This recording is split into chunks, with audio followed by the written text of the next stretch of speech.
Sim, boa noite, galera. Hoje a gente está aqui para a nossa segunda palestra, nosso ciclo de lives, né, aqui do FOPSEG Student Chapter.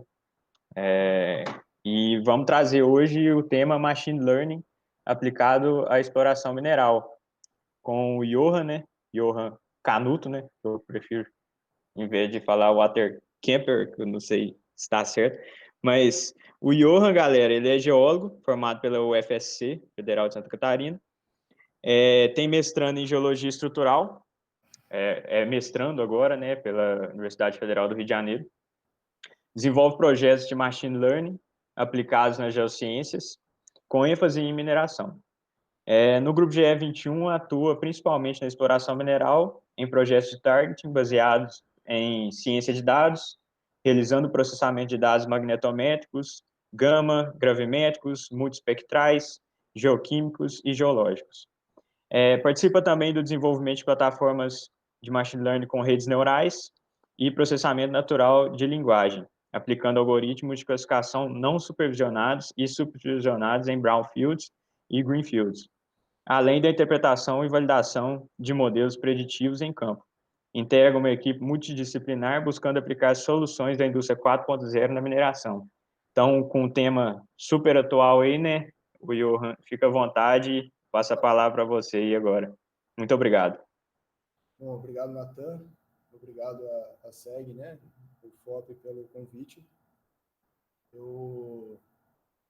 Assim, esse é um tema que me inspira muito, né, então eu tive a oportunidade de entrar em projetos e desenvolver junto com a equipe aqui na empresa a parte de inteligência artificial e processamento natural de linguagem, tudo que envolve essa indústria 4.0 aqui dentro da GE21. Então, eu queria, quando a gente vai, em nome da empresa também, a gente quer compartilhar um pouco do que a gente vem fazendo, e no final eu vou abrir para perguntas, que sempre agregam muito às discussões. Beleza? Vamos seguir, então. Bom, a GE21, ela pode ser dividida, ela compõe um grupo, né? É composta por um grupo de empresas. Então, a consultoria mineral, que trabalha com a parte de engenharia de minas, modelamento geológico, recurso e reserva. Geotecnologia, que é mais da área do GIS, inteligência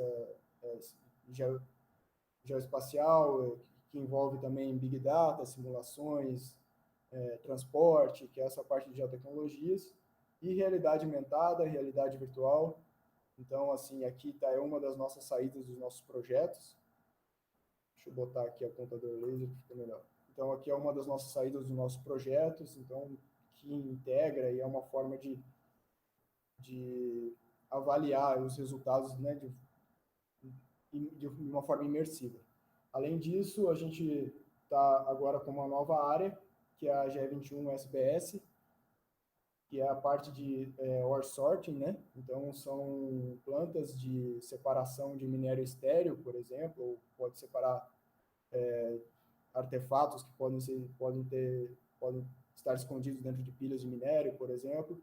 A gente são sensores instalados dentro de esteiras, né, com queda gravitacional, que separam através de leitura dos espectros ou de fotometria, raio-x, interferometria. Então, ele faz a análise desses minerais e faz a separação entre estéreo e minério. É uma área que a gente presta consultoria para ver quais são os melhores sensores que têm que ser colocados dentro de cada mina e também a instalação e a venda dessas máquinas, né? Bom, o que permite, dentro da GE21, desenvolver trabalhos envolvendo a inteligência artificial? Que a gente tem dentro hoje da empresa arquitetos de software, desenvolvedores, profissionais de ciência de dados, que muitos migram e se especializam, né, a partir da geologia, como por exemplo, no meu caso, como tem de outros aqui dentro da empresa, que são da área de geociências e também vão aumentando seu conhecimento dentro da área de ciência de dados. Temos profissionais do desenvolvimento também se especializando na parte de ciência de dados e tem a ciência da computação, que é a parte do desenvolvimento. E integrando essas 3 grandes áreas está o Big Data, né, inteligência artificial e o Machine Learning. Então, como a gente trabalha desses projetos como equipe integrada, normalmente flui bastante, porque eventuais detalhes específicos dentro de cada projeto pode ser solucionados por profissionais especificamente daquela área, né? Bom, aqui são nossos parceiros, né? Virtalis, que dentro da parte de realidade virtual, Serviço Geológico Britânico, que também presta assessoria dentro da parte de realidade virtual, RedWave, que é do Word Sorting, né, da Soul, Santiago Sintra, com imagens de satélite, com taxa de recobrimento elevada, então, ou seja, dentro de janelas de tempo pequenas, consegue ter uma alta taxa de recobrimento, DataMine, a Myra Geoscience, que também participa de alguns projetos e também como consultoria dentro da parte de inteligência artificial, eles trabalham junto com a gente em alguns projetos, e o GVMaper, que é a parte de software de captura e mapeamento em campo, né? Bom, aqui são as áreas em que a GE21 atua e presta consultoria e projetos, desde a parte de geração, assessoria estratégica, exploração mineral, geofísica, mapeamento, sorting, né? Modelagem de estimativa de recursos e reserva, modelo de blocos, sorting, certificados, relatórios N4301, JORC, estudos técnicos e sensoramento remoto, SIG também. A gente tem um setor muito forte dentro dessa área. Então, vamos entrar dentro da parte do avanço da tecnologia, agora da inteligência artificial, né? A GE21 hoje, para entrar dentro da parte da inteligência artificial, ela vem se estruturando dentro de outros setores também. Então, para poder efetivar um projeto desse, a gente também tem experiência dentro de todas essas áreas destacadas aqui em amarelo, né, em verde. Então, são áreas que a gente já teve projetos e que ajudam a gente dentro desses projetos atuais. Então, a inteligência artificial, ela é utilizada hoje em dia, já foi muito desenvolvida para algumas áreas, por exemplo, da sociedade da saúde, em que uma startup detectou polos e aparecimento de doenças ao longo da China e sugeriu que poderia uma pandemia estar surgindo, antes mesmo de ter sido oficialmente detectada, né, pelo governo chinês. Além disso, pode ser utilizada para detecção de cânceres, então, análise de raio-x, né? Aqui é um exemplo que eu gosto de colocar. Dentro dessas imagens, por exemplo, que vocês conseguem enxergar aqui, é só um exercício que a gente pode fazer inicialmente. Quais dessas imagens aqui vocês acham que ela realmente não existe? Então, parte dessas pessoas podem existir e parte delas não existe. Então, quais dessas aqui vocês acham que existem e quais delas não existem? Então, vou dar um tempo para vocês pensarem. Bom, na verdade, todas essas pessoas aqui dessa imagem foram criadas por inteligência artificial. No passado, existiam formas de você identificar, talvez pelos dentes, quando tinha alguns erros nos dentes, que tu conseguia identificar quando ela era criada por inteligência artificial, não. Hoje em dia, ela já avançou esse passo, então cada vez mais difícil. Então, a inteligência artificial é um campo maior que engloba a parte de machine learning e deep learning. Machine learning é a parte de detecções de padrões, e deep learning também é isso, só que envolve uma estrutura de redes neurais, que eu vou explicar um pouquinho mais para frente. Então, o aprendizado de máquina, ao invés de a gente passar o que é, né, o machine learning, ao invés de a gente passar para ele os critérios de seleção, de definição, o que conduz, o que define uma área mineralizada, num projeto de exploração mineral, ao invés de a gente passar esses critérios manualmente por código, a gente vai estar passando isso para a máquina definir esses critérios.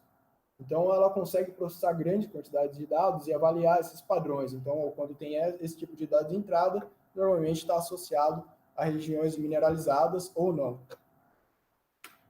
as primeiras pessoas a pensarem em que a máquina poderia estar pensando parecido com o ser humano foram esses dois europeus aqui, McCulloch e Walter Pitts, dois professores.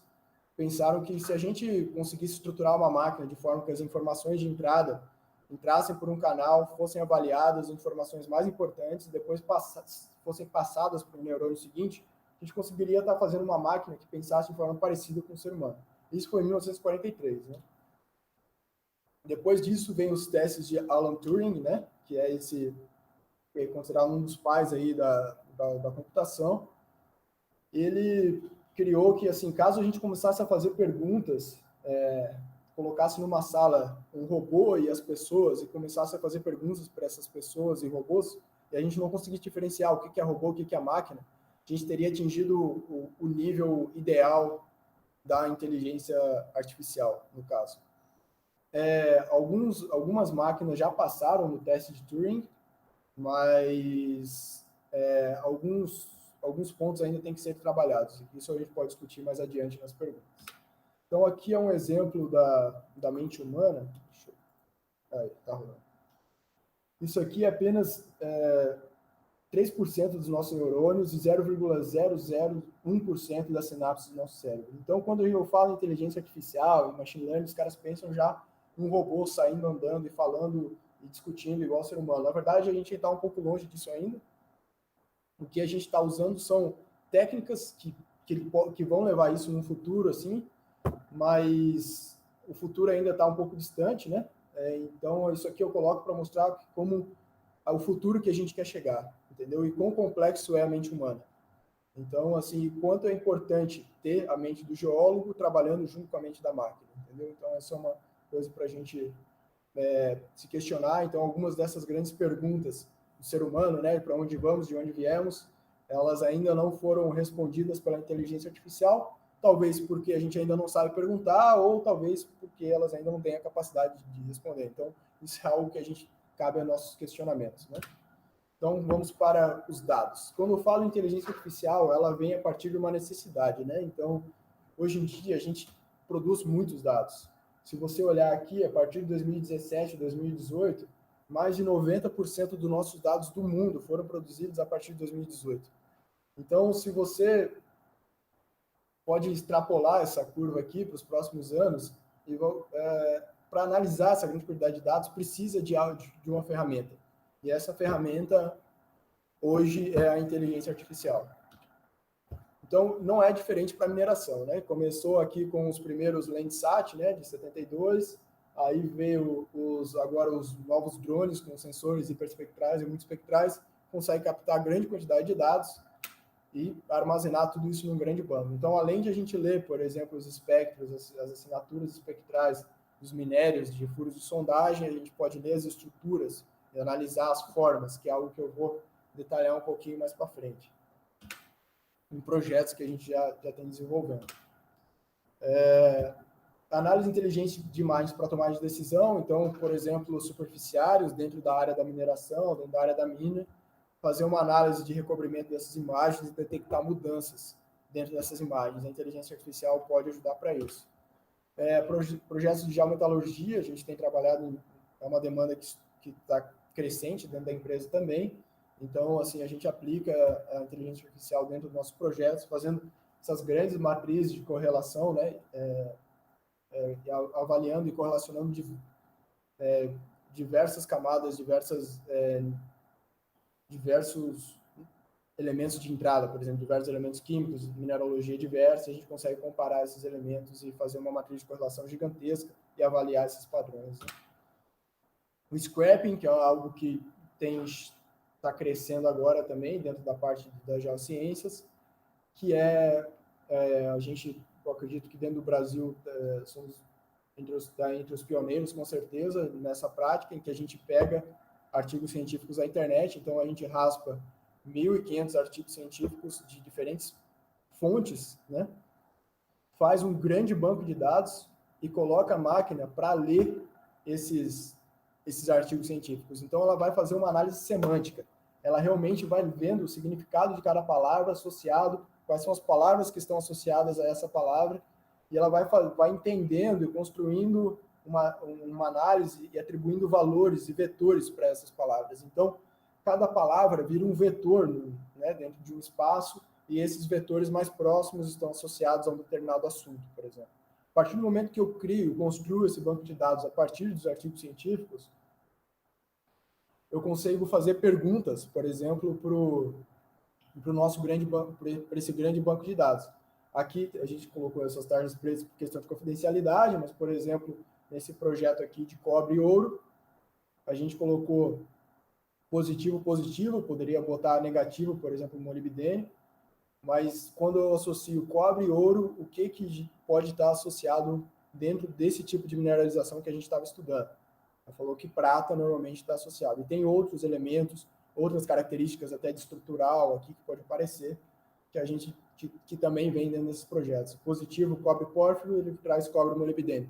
Então, começa a fazer perguntas, ele não está avaliando a similaridade da pronúncia, ele está avaliando realmente o contexto que ela está inserido dentro daqueles artigos. Isso que é o incrível, assim. Isso permite um ganho de conhecimento dentro da geologia, né? Então, é o que eu vejo para o futuro, assim, né? Que é muito forte. Então, além disso, a gente consegue georreferenciar os artigos. Então, ele analisa quais são as referências espaciais dentro do artigo e joga elas dentro do mapa, né? Aprendizado de máquina e aplicações de target. Então, o que não mudou muito a forma como é feito o atual projeto de target e a atual metodologia de target que a gente usa dentro da empresa, porque ela sempre segue um loop, né? Projetos de exploração, você avalia em campo qual é a qualidade do seu dado, ou tu esconde metade das informações para a máquina e passa só metade dos depósitos conhecidos, e se ela achar outra metade, quer dizer que ela está coerente. Então, tem esse loop, esse feedback, esse treino. Essa metodologia ela não mudou. O que mudou foram outras coisas, né? Então, aqui é um exemplo da metodologia que a gente trabalha dentro da G21, como é estruturado.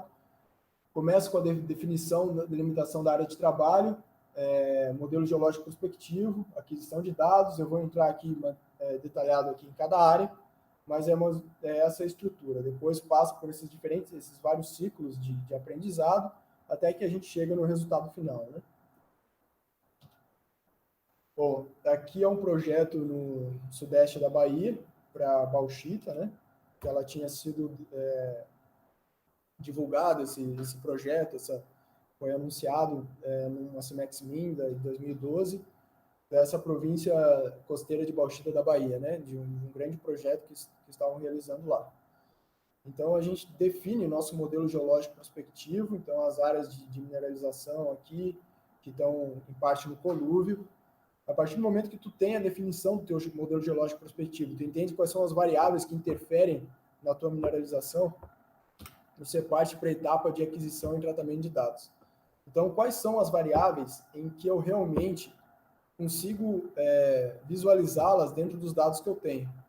Então, eu começo a pensar em dados geofísicos, geologia estrutural, imagem de satélite, de diferentes formatos, construo esse grande Big Data, né? Crio uma plataforma de conexão e jogo esses dados para dentro do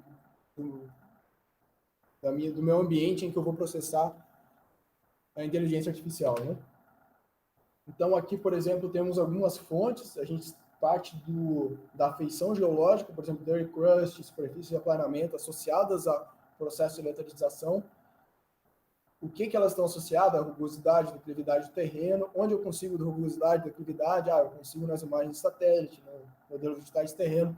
Então, é tudo tem que fechar esse quebra-cabeça antes de começar a partir para a parte da modelagem em si. Então, a gente cria também variáveis aqui baseado em inteligência artificial também. A gente analisa esse modelo digital de terreno e vai traçando de forma automática os alinhamentos, e a partir disso a gente consegue até detectar anomalias estruturais.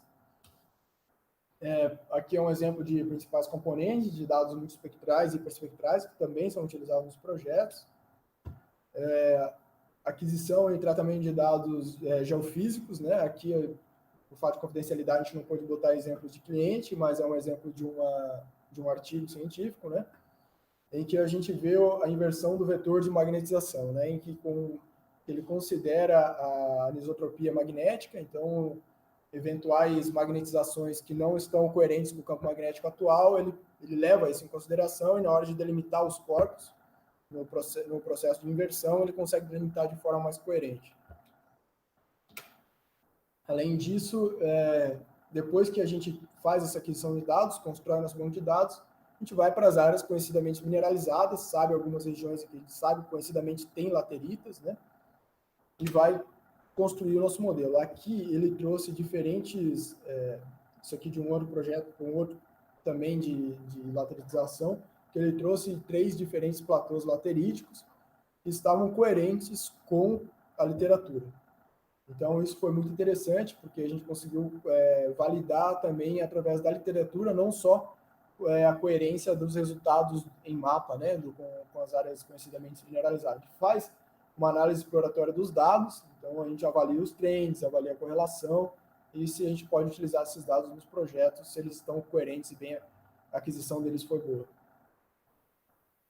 Então, a partir disso, ele pega todas as variáveis e como é que funciona internamente um aprendizado de máquina. Isso aqui é um dos exemplos, existem diversas outras metodologias que, caso vocês tenham curiosidade, a gente pode abordar mais na frente, na área da questão das dúvidas. Mas aqui ele constrói, por exemplo, uma árvore de decisão e ele vai definindo os critérios. Então, diferentes valores de urânio podem separar áreas mineralizadas e não mineralizadas. Depois ele quebra em declividade e vai separando nos domínios. Então, ele pega todo aquele agregado de dados e vai separando ele de acordo com os critérios que ele mesmo estipulou com base naquilo que eu dei para ele. E, além disso, esses algoritmos genéticos, né, eles vão fazendo mutações, vão tirando e colocando variáveis até entenderem quais são as variáveis mais importantes para o modelo. E tudo isso depois é avaliado pelos geólogos. Então, é uma via de mão dupla, né? E a gente acaba adquirindo conhecimento desses projetos, além de validar o conhecimento e aprendizado sobre a coerência do modelo.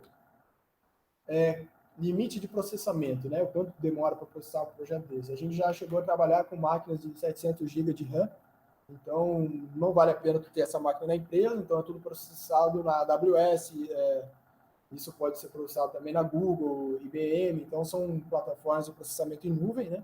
Então a gente sobe todo esse ambiente, processa lá e depois bate os resultados. Então aqui é um resultado, a gente, para tirar referências espaciais, a gente colocou apenas o modelo digital de terreno no fundo, em que as porções mais claras aqui são as cotas mais altas, as porções mais escuras são as cotas mais baixas. E nas encostas aqui são as áreas em que ele indicou que havia mineralização. Isso a gente viu que estava coerente com o modelo geológico prospectivo, inclusive marcou algumas áreas que já tinham sido requeridas para bauxita, e algumas áreas que ainda não estavam.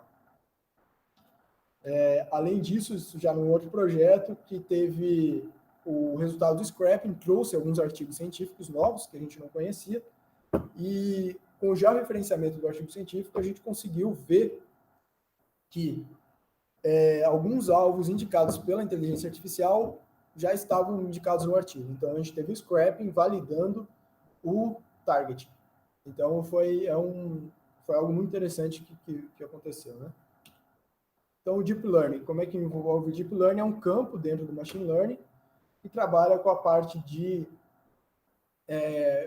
redes neurais, né? Uma construção toda baseada em redes neurais, e ela é muito utilizada para análise de imagens, que é uma complexidade muito elevada. Então, aqui, por exemplo, ela consegue detectar os carros, consegue detectar as pessoas, e, né, no caso aqui, um carro do Tesla, né, autodirigível, autônomo, né? E aí, como é que funciona o Deep Learning? Ele cria isso. Ele vai criando camadas especializadas para a imagem de entrada e vai conseguindo identificar quais são as áreas de interesse. Além disso, que é o MESC, CNN, que é o avanço do Deep Learning, ele consegue identificar e localizar as formas. Então, para isso, foi um avanço incrível para a geologia, porque a partir disso, a gente conseguiu num projeto aqui, por exemplo, identificar as malaquitas. A gente passou, isso aqui era apenas um piloto e para um MVP, então a gente passou poucas imagens de treino para ver se ele conseguia localizar as malaquitas dentro dos chips aqui, né, de diferentes composições, diferentes metragens, né, dentro dentro do furo, e ele consegue separar os grãos aqui. Então, além de separar os grãos, ele parte para a delimitação dos grãos. Alguns eles deixou de fora, mas isso porque a gente passou poucas imagens de treino. A questão, ele localizou, só não conseguiu delimitar aqui. Isso é só uma questão de aumentar o número de quantidade de treinos, mas o que a gente queria provar mesmo era que funcionava, que dava certo e que, né, que é factível. E, inclusive, já foi aplicado essa metodologia nos outros projetos, né, que por questão de confidencialidade a gente não pode mostrar. Bom, então, para finalizar, algumas das soluções do aprendizado de máquina que a gente trabalha dentro da empresa, então, entre Target, Greenfield e Brownfield, análise de sondagem, recuperação de dados históricos. Então, imagina eu colocar a inteligência artificial para ler a descrição de geólogos, né, que normalmente geólogos não têm, ao longo da história de uma mina, que tem muitos anos, né, de história, às vezes tem geólogos que mudam a cultura, escrevem de forma diferente, e você colocar uma inteligência artificial para ler essas descrições, depois avaliar, a gente poder fazer perguntas, interagir com isso, uma excelente aplicação, né? Então, Big Data, geoespacial, análise inteligente das imagens, né, para tomada de decisão, definição de tipologias de geometalurgia, previsibilidade de planta, aumento da reconciliação. Então, são alguns tópicos que a gente já tem trabalhado dentro da empresa. Então, o que eu tinha para dizer era isso. Eu espero que tenha sido claro ao longo da apresentação. E agora a gente fica aberto para perguntas, discussões. Eu espero, fico abertos aí para vocês perguntarem e podemos debater um pouco aí sobre os assuntos discutidos. Eu acho que o seu microfone está no mundo. Ah, tá. Top. Ô, Johan, muito obrigado mesmo. Agradecer isso aí de coração mesmo. E agradecer também a todo o pessoal do capítulo que está me ajudando aqui também. Pessoal bem empenhado mesmo.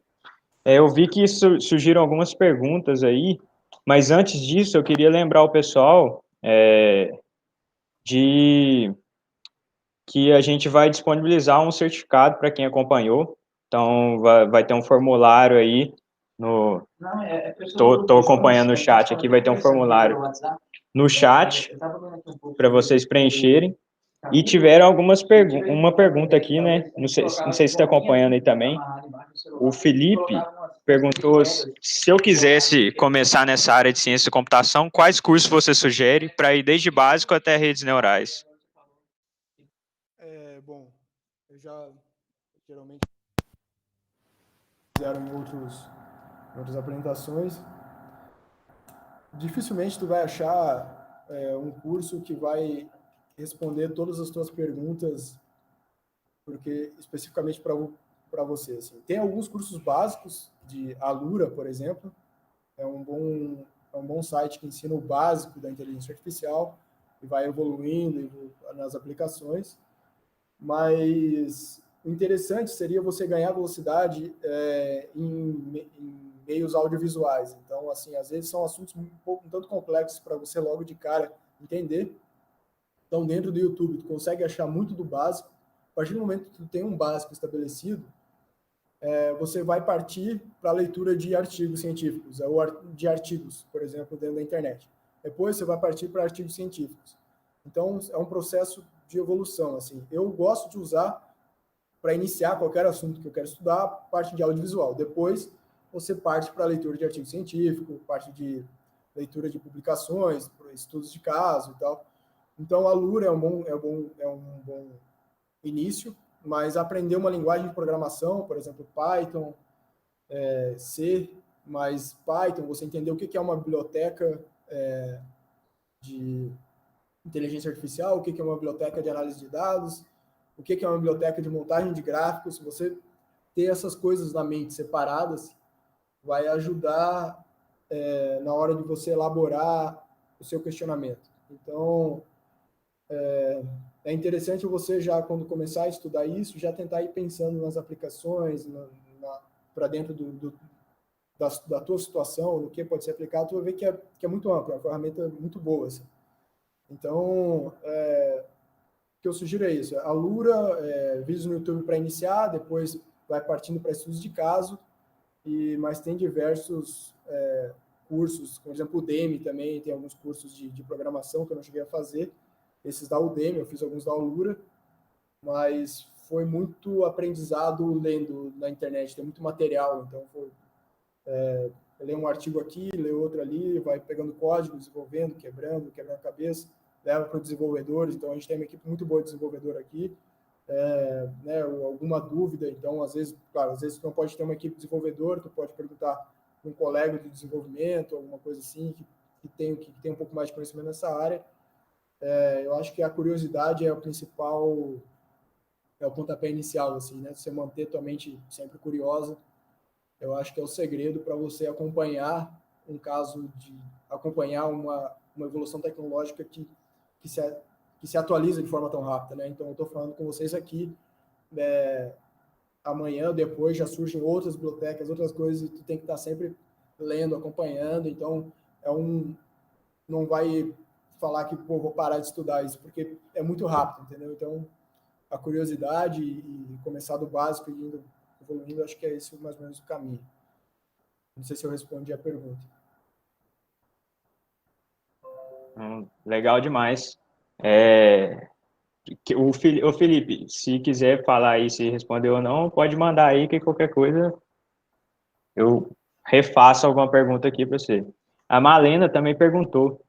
Vemos que hoje a tecnologia agrega eficiência e valor para as corporações, mas a tomada de decisões ainda é por parte do ser humano. O que você pensa sobre o futuro do mercado de trabalho para os geólogos? Essa pergunta é muito boa.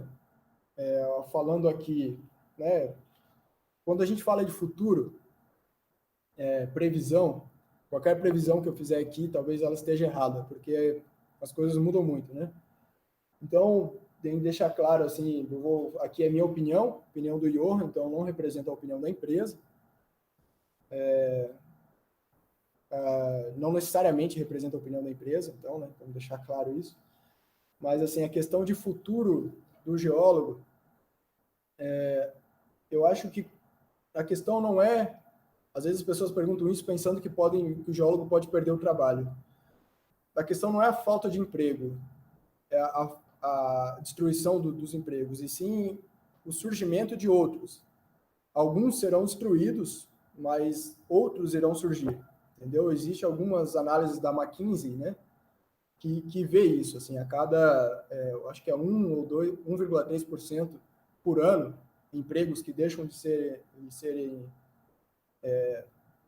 utilizados, que deixam de aparecerem dentro do mercado de trabalho. Desses 1% que desaparecem, surgem mais, acho que é 12% ou 13%. E, além disso, a taxa de mudança de emprego das pessoas é muito alta também. Então, o geólogo muda muito de área, às vezes, ao longo da sua carreira. Então, a questão é, o geólogo tem que se reinventar. Quanto mais robótico, falando assim, quanto mais robótico for o seu trabalho, quanto mais apertar botão, quando você vira um apertador de botão e você pega um software e só sai apertando botão, mais facilmente você será substituído por um robô. A partir do momento que tu tem uma análise crítica daquilo que chega e você coloca a sua criatividade para trabalhar em cima do assunto que chega e analisar aquilo de forma crítica com a mente de um geólogo mesmo, não só a bibliografia, porque a gente mostra aqui que se for você sair repetindo o que a bibliografia fala, só isso, você também pode ser jogado para trás. A ideia é você realmente discutir, analisar criticamente com aquele conhecimento que você tem adquirido. Entendeu? Então, isso é uma forma de você se proteger. Então, assim, e de deixar a questão mais humana. Então, cabe a gente, como responsabilidade na hora de gerenciar esse tipo de projeto e de ver essa linha, até onde eu quero chegar. Quero transformar um negócio robótico, que qualquer mudança, às vezes, pode causar algum problema que dificulte a solução, ou eu quero realmente usar a minha equipe, que é o interessante disso, né? que a máquina ela não tem a criatividade de um ser humano. Então, ela consegue muito bem avaliar o que já passou, mas criar é muito difícil. Então, eu acho que é essa palavra, assim, busque ter essas análises críticas, tudo que você leia, critique tudo que você leia. Então, assim, tudo que você pensar, aula, por exemplo, uma aula, né, tem provavelmente muitos alunos aí, não considera tudo que você escuta numa aula como verdade. Você tem que avaliar e pensar naquilo e desenvolver um pensamento crítico sobre aquilo. Então, quanto mais você desenvolver isso, dificilmente você será substituído por uma máquina. Então, eu acho que o futuro do geólogo ele é desafiador, mas também permite você usar essa ferramenta como uma ferramenta para você crescer. Então, num projeto desse, a gente começa a aparecer novas variáveis que às vezes a gente não tinha ideia que elas eram tão importantes. Por exemplo, um trend de mineralização.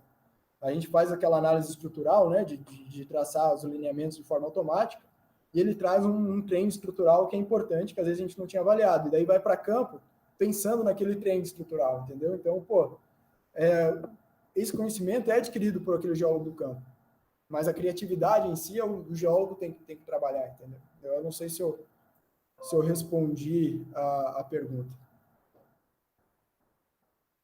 Muito interessante, Johan. Obrigado. A Malena, se tiver respondido, dá um ok também, qualquer coisa.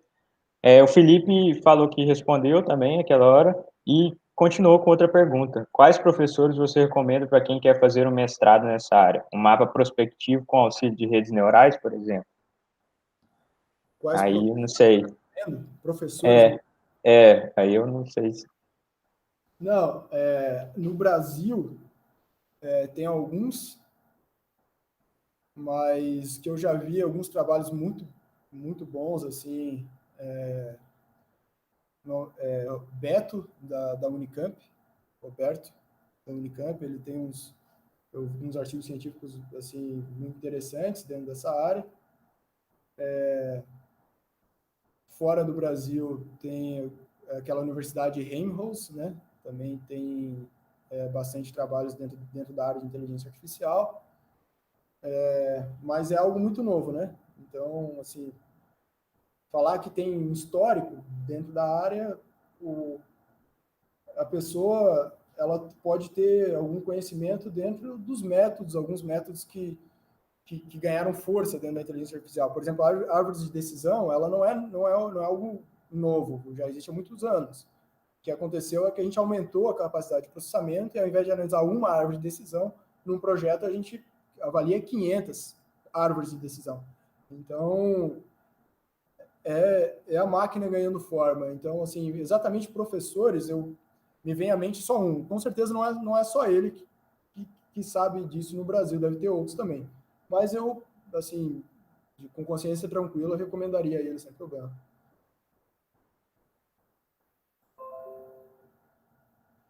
Ok.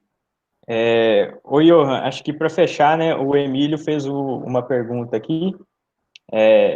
Já foi feita alguma comparação na sua empresa entre a geração de alvos para exploração usando machine learning e através do método tradicional? Caso positivo, você poderia comentar um pouco a respeito? Emílio Urbano.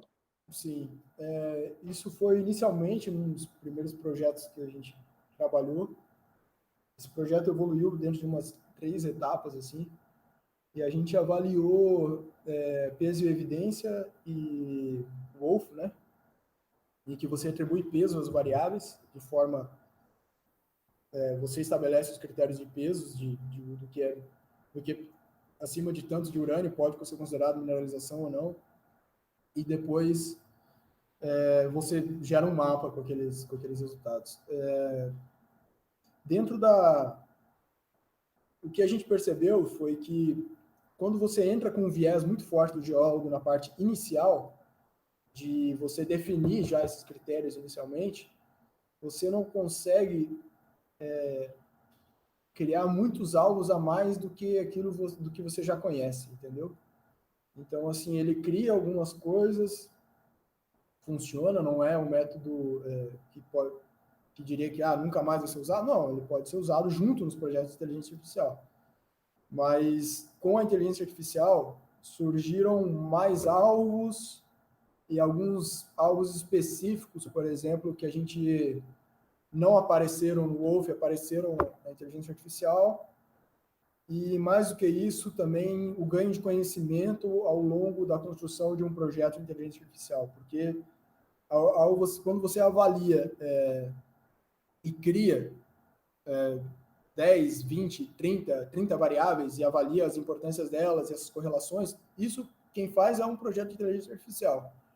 Do Wolf em si, você estabelece critérios, você acha que aquela importância ali é maior do que a outra e tal, e vai. Então, acaba que tu ingessa um pouco já logo de saída, sabe? Então, o interessante é que ele traga informação também e você consiga pensar e abrir tua cabeça, assim, para outras possibilidades, outras ocorrências, assim. Ou até validar aquilo que você já sabe, né? Digo, em questão de variáveis importantes. Eu sei que urânio e tório, ou, por exemplo, razão, tório, potássio, no caso de processo de lateralização, né, a saída do potássio, que tem o raio iônico maior dentro do processo de lixiviação, né, e a concentração relativa, né, sai outros elementos e aumenta a concentração de tório, não que aumenta, mas é que diminui a proporção dos outros. Essa diferença, quando você pega a razão, por exemplo, tório e potássio, você estoura ali e consegue saber as regiões em que tem o maior processo de lateralização.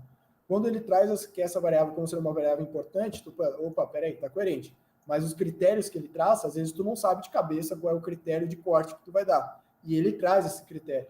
Então, é uma diferença, né? Que surge dentro de um projeto desse. Bom, eu não sei se eu respondi essa pergunta aí, espero que sim. Não, tá ótimo, Johan.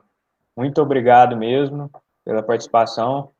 É sempre bom você dar essa... Tipo assim, a gente fica muito agradecido com essa moral que você dá para o nosso capítulo também, agora querendo participar. Muito obrigado mesmo. Não, tranquilo, cara. Eu agradeço aí, conheço aí parte do pessoal aí e sei que vocês sempre estão empenhados em aproximar, né, a indústria e a empresa da universidade também aí. E ter essa troca é Com realmente certeza. importante. Eu já participei de capítulos estudantis, então sei como isso é importante e é algo que assim como eu chamei pessoas para dar palestra na época que eu participava desses capítulos, eu acho quase como uma obrigação também a gente participar desse tipo né, e trazer também uma forma de agradecer aquelas pessoas que vieram quando eu chamei. E, claro, é sempre bom, a gente aprende muito com essas perguntas e com as apresentações. Toda vez que eu apresento aqui, eu penso em alguma coisa diferente que poderia ser apresentado melhor ou que poderia ser feito melhor e a gente vai aprendendo. Então, é algo que a ciência se faz assim, né? Com questionamento, com pergunta. É isso aí. Isso aí. Muito obrigado. Pessoal, lembrando que a gente agora vai disponibilizar, vai enviar para vocês, quem preencheu o formulário aí, os certificados de participação também. E lembrando que essa palestra ela vai ficar disponível no YouTube também, no nosso canal. Então, caso vocês conheçam alguém que não conseguiu assistir e tudo, quiserem compartilhar depois, a gente vai deixar disponível, tá bom? Então, grande abraço a todos. Até mais. Bom fim de semana e final de semana também aí para todo mundo, galera. Até mais. Grande abraço.